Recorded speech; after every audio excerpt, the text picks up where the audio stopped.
This is SelfWork, and I'm Dr. Margaret Rutherford.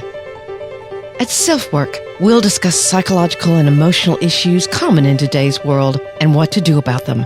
I'm Dr. Margaret, and SelfWork is a podcast dedicated to you taking just a few minutes today for your own self-work. Hello and welcome back to SelfWork. I'm Dr. Margaret Rutherford. I'm a clinical psychologist. I live in Fayetteville, Arkansas, where I've lived and worked now for almost 28 years.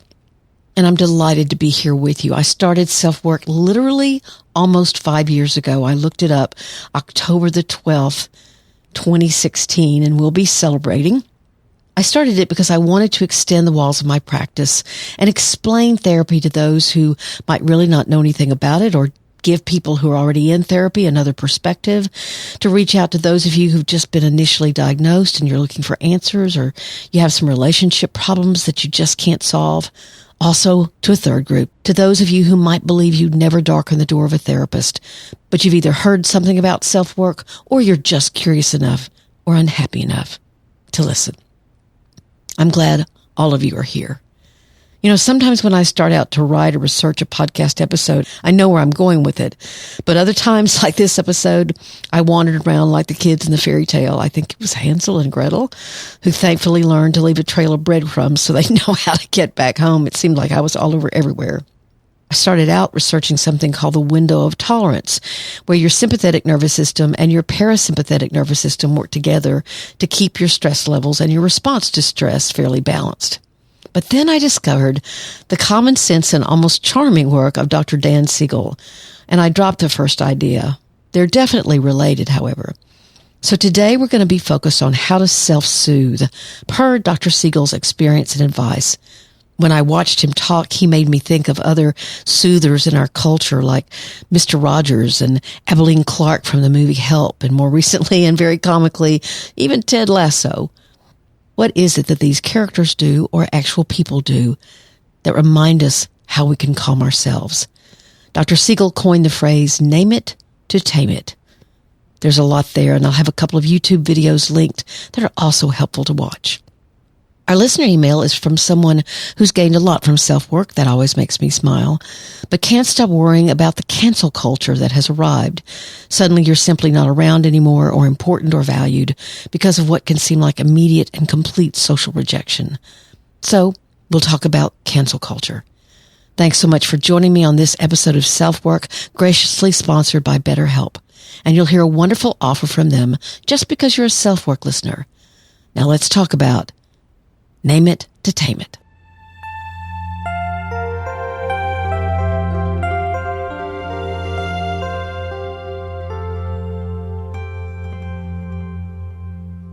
What's really happening when you say to yourself, I'm about to lose my mind, or I'm about to go off the deep end, I can feel myself shutting down?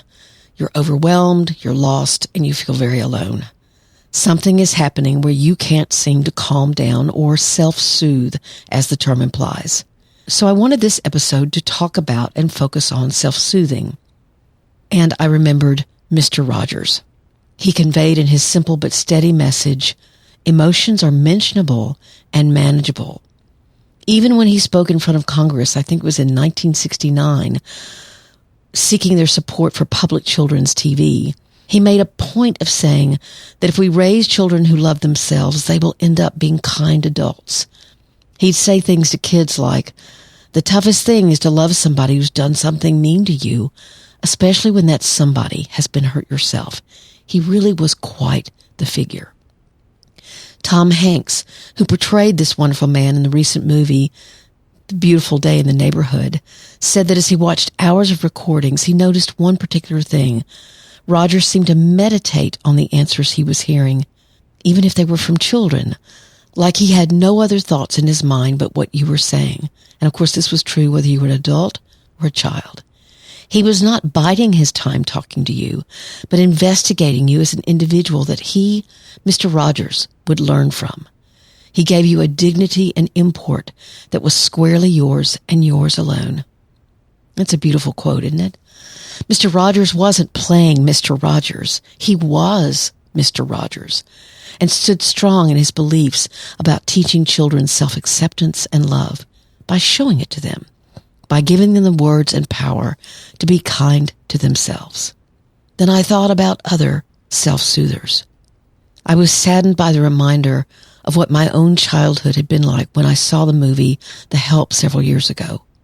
I was one among many who watched the major African-American character, Aibileen Clark, whose job as a housekeeper and basic nanny to many white children cooed to the last child she would take care of after that child had had another verbal beating from her own mother. Her words were, "You was kind, you was smart, you was important." There were many hard scenes to watch in that movie, really horrific scenes. But that little girl sobbing as her beloved Aibileen had to go her own way was tough. Perhaps the only person in her world who had been truly kind to her had to leave. She'd been soothed by Aibileen, and we were left to hope that that little girl would somehow hold on to those words. And then who is soothing us today? We have seen a character come onto the horizon, a sort of a new source of soothing, from a comical but curious character who's never coached soccer a day in his life but is hired to coach a losing soccer team in Great Britain. Who is it? Ted Lasso. You might have heard people talking about the series. Lasso seems to understand so much about life and lives to the beat of another drum, giving out homespun advice that rings more than true, and is often about handling complex emotions, disappointment, loss, failure, and soothing yourself. One of his favorites when talking to a player who was really struggling with soothing. You know what the happiest animal on earth is? It's a goldfish. You know why? Got a 10-second memory. Be a goldfish, Sam. I really enjoyed that show. I call it Andy Griffith Comes to 2021. So what, if anything, do Mr. Rogers, Aibileen Clark, and Ted Lasso have to do with learning to self-soothe? Or the expert I mentioned in the intro, Dr. Siegel? Because they all demonstrate that when you name a feeling, when you use your mind to help you stay calm, when you allow your left verbal brain to talk to your right feeling brain, you're going to calm down. In fact, there are actual neurotransmitters like dopamine that seep into the feeling system of the brain and soothe it when that message is being sent by the left hemisphere of the brain.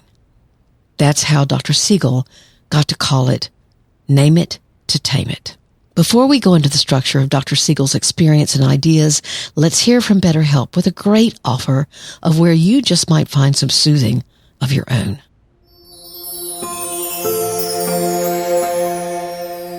I'm always honored when one of you reaches out to me to ask, hey, could I see you? Unfortunately, right now I can only see people in Arkansas, but I do have a suggestion for you.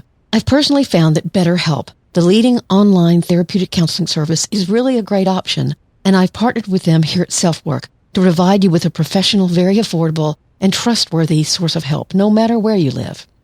In fact, BetterHelp has been a sponsor of SelfWork for more than a year, and I can't tell you how much it's meant to have their help and support here on the program. But of course, before any kind of relationship happened, I tried BetterHelp myself. They use only licensed therapists, meaning licensed professional counselors, social workers, marriage and family therapists, probably even some psychologists, and they match you up with someone likely in the same state as you if you're here in the United States. But I want to talk about what really stood out for me. I saw two different counselors, or I didn't see them, but I worked with them. For one thing, it was very convenient, and they both tried their best to meet my schedule. The second thing was, those of you on the podcast often write reviews or send me emails that say, hey, I really like that you make direct suggestions on what to try, real tangible recommendations. And the two counselors I tried did that as well. It's not that empathy and a listening ear isn't valuable. Sometimes we all can benefit from working through emotions in a safe relationship. However, I believe you get hope when you see yourself handling emotions that previously you couldn't, or maybe you speak up in meetings where before you didn't care enough to, or maybe your confidence was shot. You want to be able to see real change in yourself. Both of them actually offered worksheets for me to use to get a little deeper into things outside of the session. So I walked away with ideas. We're still in the middle of a pandemic, and everyone's lives have been challenged to a lesser or greater extent for a year or more. So that's the backdrop we all have to deal with, and BetterHelp wants to be there for you. But also, because you listen to SelfWork, you do have a really good offer for them. You'll receive a 10% discount on your first month of service if you use this code. trybetterhelp.com/selfwork. That's trybetterhelp.com/selfwork. And you'll find a counselor uniquely chosen for your preferences and needs. And then, of course, write me and let me know how it goes. If your first counselor isn't a great fit for you, they'll find somebody else, just like in non-online therapy. And after all, so many counselors are only working online these days, and BetterHelp isn't expensive. So try BetterHelp, because reaching out can be so vital to your mental health. Dr. Dan Siegel is a psychiatrist, author, researcher, and speaker who's come up with a simple way for all of us to understand self-regulation or self-soothing. With the phrase, name it to tame it, he stresses that self-regulation can help you in those times when you feel like you're losing your mind or flipping out or getting too weighed down. And he says that 3 things become essential. He calls them the 3 other R's other than reading, writing, and arithmetic. But he uses this very interesting visual. He actually calls it a hand model of the brain. At this point, you might want to switch over to the YouTube link that I'll have in the show notes, but you can also watch it afterwards. I'm going to try to describe it as I watched it. So Dr. Siegel stands holding his hand like he's swearing to tell the whole truth and nothing but the truth. Think about what that looks like. And then he puts his thumb into his palm. Try doing it yourself. And then he closes his fingers over his thumb, right? Like you're making a fist. And basically explains, this is a hand model of your brain. The fingers closed over your thumb are the last part of our brains to have developed, the outside. It's called the cortex, where it's at the back of your hand, like where your wrist is and your knuckles. But your prefrontal cortex, especially where your fingers are, and especially the 3rd and 4th fingers that actually touch your palm, is symbolic of the prefrontal cortex. Now, what is that? That's where you make your decisions, where you think and reflect. And that's the important word for him. And the first R, reflect. Reflection helps you self-soothe and self-regulate. It's there that you can name feelings, and by doing so, achieve more calm. Okay, so now let's go back to your hand model, and please just wiggle your 2nd and 3rd fingers around a little bit. You'll notice they're not only touching your thumb and covering it up, but they touch your palm. Okay? I'll get to the importance of that in a second. You actually can hold your fist up beside your eyes in a mirror and see that your 3rd and 4th finger, where they're touching your thumb, represents the part of your brain that's right above your eyebrows. So if you put your little fist right by your eyes, you almost can kind of see that it's a little model of your brain, or the prefrontal cortex. Okay, so now back to the hand model. Raise your fingers once again, but leave your thumb in the palm of your hand. Siegel says that your thumb represents your limbic system, which is the 2nd oldest part of the brain. Remember, the cortex developed last. The limbic system is in the middle. It's the 2nd oldest part of the brain. It's where you feel things. You find motivation. You feel fight or flight or freeze or fold, the 4 responses to stress. When you're under stress, your limbic system is very activated, and that's when you feel you might be falling apart. But again, fold your fingers down over your thumb. Your mind learns to soothe itself. Your prefrontal cortex touches both the limbic system, the thumb, and your palm. Well, wait a minute. What does your palm have to do with anything? Once again, raise your fingers, but leave your thumb in your palm. Then release your thumb. Your palm and your wrist represent your brainstem and the vagus nerve. This is where our brain development started over 300 million years ago. It's the oldest and most basic part of the brain. We've already talked in another episode, and I'll have it in the show notes, about your gut's nervous system. And it seems Siegel says there's one around your heart as well. And then, of course, there's your brain's nervous system. So the messages that are coming up from your brain stem, which controls breathing and basic functions of living, and your vagus nerve, which brings messages from your heart and your gut, all of that affect the limbic system as well. So put your thumb back on your palm. And you can feel how, or visually you can see how, the limbic system is affected by what's coming up from the wrist and what's in the palm, basically. That's your brainstem and vagus nerve. And then close your fingers once again over your thumb. Remember that's your prefrontal cortex, and it is integrating all that data and helping you calm yourself. So basic what he is saying is the very act of reflection, your prefrontal cortex connecting with your limbic system, which is connected with your brainstem and your vagus nerve. And then all of that is reflected upon, thought about, labeled, connected with by your limbic system, but then it is guided by and calmed by your prefrontal cortex. What about the other two R's that are part of self-regulation and soothing? Self-reflection or reflection is important in calming down. You name it and tame it. Basically, what he's saying is, if let's say you have that feeling of you're about to jump out of your skin, and you think about it, wait a minute, what am I feeling? The limbic system is very agitated, and it by itself cannot name the emotion. It takes the prefrontal cortex. It takes the higher functioning of the brain to be able to put a label on it. Oh, I'm afraid. Oh, I'm sad. Oh, I'm angry. And what research has shown is that the very act of labeling calms you down. So reflection is important. What else is important in self-soothing? Dr. Siegel says relationships. Positive connections with other people can also create dopamine surges. The same thing that comes from your prefrontal cortex that calms down your limbic system. That's dopamine. For example, have you ever had the feeling that you simply needed to hear someone's voice that you care about? Even if it was just to listen to their voicemail? That's what I mean. All you need is a reminder of the connection that keeps you grounded. You need to be in contact with people who offer you kindness. And of course, Siegel goes on to make the point that if you're thinking about yourself as more kind, more compassionate, then you can actually change your own brain's pathways and circuitry. It's fascinating. Basically, if you say to yourself what Aibileen said to that little girl, you're kind, you're smart, you're lovable, whatever, then you will calm down and you can change your own brain's circuitry. Now, of course, this is an important part of therapy. Just think for a second. Not only is a therapist helping you by connecting with you emotionally, hopefully then you don't feel so alone, but then they redirect your own ability to find a label for what you're feeling. Siegel calls this connect and redirect. Connect and redirect. Again, sometimes when you're upset, you don't know what the feeling is. Is it fear, anger, disappointment, hurt, sadness? Just being able to recognize it, to call it what it is. I'm afraid, I'm hurt. Then here comes that dopamine.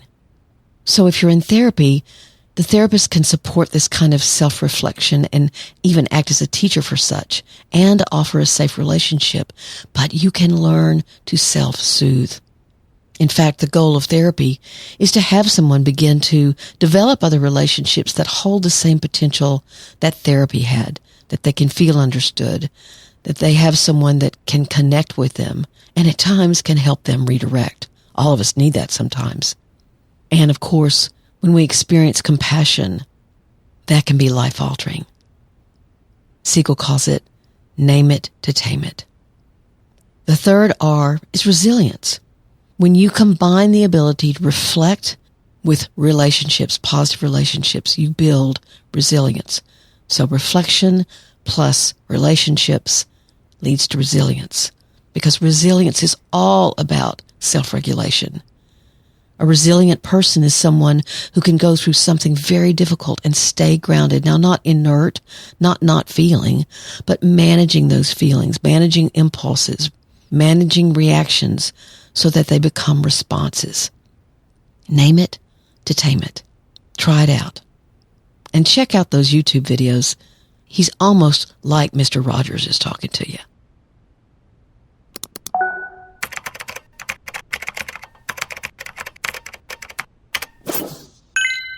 Our listener email today is from a young woman who says, I'm an avid listener of your podcast, and it has helped me to gain the tools to address my inner critic and anxiety.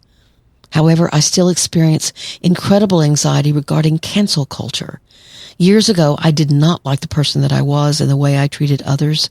I've worked hard to address this and have slowly become a person with much more kindness, empathy, and compassion for others. However, the constant fear of being canceled for mistakes causes significant anxiety. I've even fully removed all social media out of fear. How can I work on this? This was a fascinating question.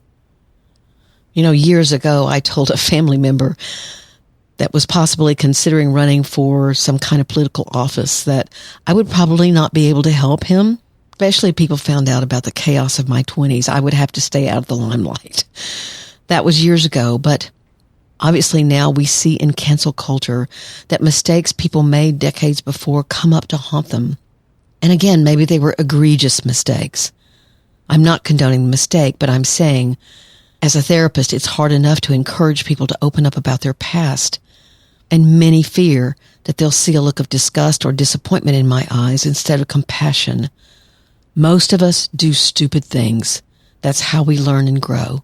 I understand that some people's mistakes hurt others a lot, and I'm not condoning those kinds of mistakes. But I looked up cancel culture, and this is what I found. It's the phenomenon of promoting the canceling of people, brands, and even shows and movies due to what some consider to be offensive or problematic remarks or ideologies. And Dr. Jill McCorkle says that's not all that new. She's a professor of sociology and criminology at Villanova, and she told the magazine that I looked at that the roots of cancel culture have been present throughout human history. Societies have punished people for behaving outside of perceived social norms for centuries, she said, and this is just another variation. To me, the difference is, and you can obviously go back and look at what someone said or did or what picture they put on Instagram 20 years ago, or not maybe 20 years ago, but you can so much more easily dig up stuff. But as the complex series 13 Reasons Why showed us, the rapidity with which canceling can occur or bullying, that someone can become an object for derision in an instant by way of social media and cell phones. Now that's scary stuff. And I know that's made typical teenage self-consciousness and wanting to belong even more volatile. This listener writes that she's aware of how she's grown so much and how she treats others. I'm not sure removing all social media is going to work, but here are several ideas of mine that I hope help. First, make sure, where it's appropriate, that you talk with someone that you might feel have the right to hang on to hurt from your relationship with them, something you said, something you did. You can't control the way they react now. Maybe they'd also admit to being immature or selfish, or maybe they wouldn't. But you can do what you can to make amends. The second is to look around at your friends now. If any of them cancel or emotionally cut off others or several people, but then say to you, oh, it would never happen with you, I'd likely not believe it. It's very likely that it will happen, and I'd consider moving away from the relationship or the friendship. If they can discard others, they can discard you. The third thing I thought about was I would talk with your now friends and people you trust, the people you really want as your go-tos that you value in your life. Be honest about the way you were. When you share your vulnerabilities, they lose power. So if someone else said to them, hey, did you know this about Margaret? They'd say, oh yeah, she told me that a long time ago. You disempower it by revealing and talking about it. I'd also wonder with you, what has been good about being off social media? It sounds as if your decision was made in fear. I get that. So if you continue to choose to stay off, could you choose a different reason? I'm not staying off because of fear anymore. I'm staying off because I enjoy spending time in the present. Or I've learned there's so many things that I don't worry about as much because I stay off. So what started in fear doesn't have to continue in fear. And here's my last thought. I usually don't believe someone when they loudly declare, I don't care what anybody thinks about me. Our reputations, our characters are important. Many of us give respect and do our best to gain it from others. I'll give you an example. For several years, and they actually may still be there, there were 2 absolutely horrific reviews of my work and me on Google. One said my license should be taken away. I was the worst psychologist in Arkansas. Another stated that all I cared about was money. So what did I do? I could have gotten some firm to take them off. I could have replied, but I just let them sit there. I didn't try to get them off or a reply. It was a great exercise for me to realize I'm not in control. People could say kind things. They could say unkind things. And others would just have to make their own judgment, and I let that be. It was a great way for me to grow through that discomfort and disempower the hurt that they meant to convey. I hope these points have been helpful. Thank you for your kind words about self-work. I'm so glad you're here.